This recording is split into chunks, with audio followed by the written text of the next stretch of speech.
We're here today to commemorate the many thousands of innocent women, children, and civilians who lost their lives, their homes, who were injured, and who lost hope. The most recent attack, 1 year ago today, Operation Protective Edge. Under the guise of self-preservation, and while the world watched, for 1 month, 2 weeks, and 4 days, Israel unleashed a nightmare on Palestine unlike no other. It saw the killing of 2,104 Palestinians, 539 were children, 253 women. 66 Israeli military personnel died, along with 6 Israeli civilians. The 2014-15 Amnesty International report clearly states that Israeli forces committed war crimes and human rights violations during the 50-day military offensive in the Gaza Strip. As a result, 475,000 Palestinians are living in emergency shelters. 17,200 homes were destroyed beyond repair, 244 schools and 7 UN emergency shelters were damaged during the 50 days of terror. Just give us a story, a human story. We're not interested in politics. We want to tell people about you and your people. So just give us a human story. Don't mention those words, apartheid and occupation. You see, this is not political. Help me, as a journalist, to tell your story, which is not a political story, he said to me. Forgive me, Mr. Journalist, but I don't think I understand your request. Forgive me, but I can still see the middle-aged woman embracing her child for the last time under the rubble of their destroyed home. I can still hear the screams of the 16-year-old boy who lost his entire family and his legs. I still remember the 25-year-old woman who was 7 months pregnant, and had she lived for 2 months more, could have tasted the sweet joy of motherhood for the first time. I can hear the cries of the 6-year-old child who witnessed the death of his mommy and daddy, and I remember the brokenness and defeat I saw in his eyes.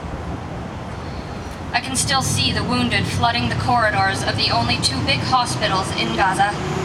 I remember as though it happened yesterday, the 17 children who joyfully put on their best clothes and went out, despite the fear and suffering, to celebrate the holiday by buying cotton candy and playing on the playground, not knowing they would never get to play or breathe again.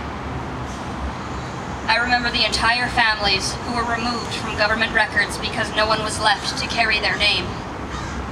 I can still see the families who sought shelter in UN-operated refugee schools because they were supposedly protected by international law.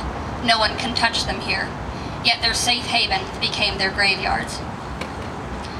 Mr. Journalist, these people are all me, and I am all of them. I can still feel the fear of not knowing if I will live to see another day. I remember wondering if I would ever have the chance to embrace a loved one again. I remember the empty flower-topped desk next to me, where my best friend used to sit before she was added to the list of collateral damage. When we were 11, I remember everything with a vividness and a clarity that I try very hard to block. However, I certainly can never forget losing my own parents, 2 brothers, and 4-year-old nephew in an accidental Israeli bombing.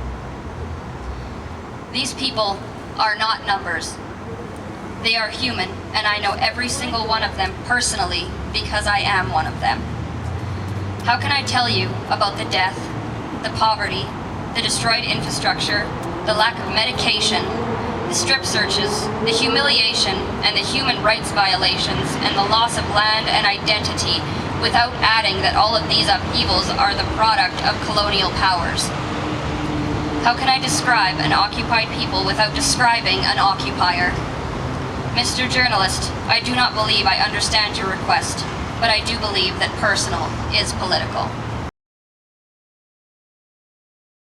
BDS, is a nonviolent resistance movement.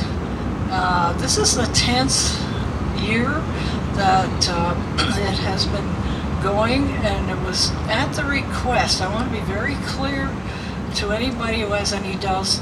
It was at the request of Palestinian civil society groups, labor groups, because they really were convinced that it would be a nonviolent, effective tool. Palestinian-Canadian doctor Tariq Lubani, together with a team of Canadian doctors, has begun the project called Empower Gaza that seeks to raise $1.5 million for solar panels to provide reliable source of power to 4 Gaza hospitals. To invite you to take part in an activity we have set up. So we have a mural in the back, and that's an opportunity for you to write something down, a hopeful thought or prayer or any message you'd like to send to Gaza or Palestine.